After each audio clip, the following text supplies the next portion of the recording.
Okay, let's get into the short and skinny of this before I get too far off base. Ortegas is sent to maneuver around some gravimetric whatevers just as she's about to finish doing that. Because it's funny, the minute they were like, oh, what's gravimetric forces that are coming from unknown origin, I was like, oh, well, clearly that's going to be some sort of a rift or a wormhole or something. And sure enough, it was a wormhole because, we're Star Trek fans. We know what we're talking about. When she gets sucked in, and she crashes on this planet, and you have two storylines happening. Then you have hers on the planet dealing with what she's dealing with, which is survival first, followed by the discovery that there's actually a downed Gorn there, and she has to try to help them as well. So, communicate with them, okay?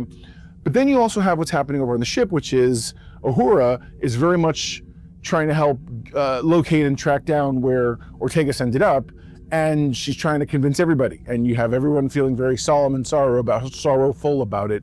But at the end of the day, it really becomes about what Uhura is willing to sacrifice to make sure that her friend comes home.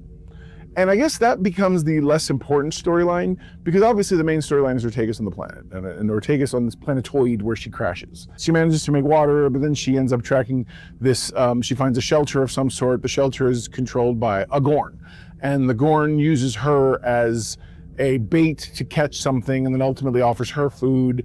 And so it's this whole back and forth. It's enemy mine. It's enemy mine all day. The Dennis Quaid movie from I believe it was the 80s.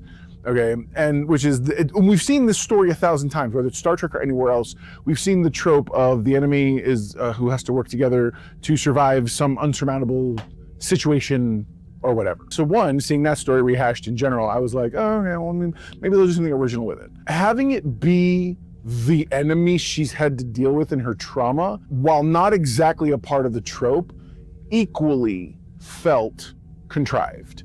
And her getting over it in the whole 9 yards and how they eventually survive and the whole bit also felt contrived, even though it made sense, but at the same time it didn't, And it felt very surface, mainly because, again, I've seen the same story done better elsewhere.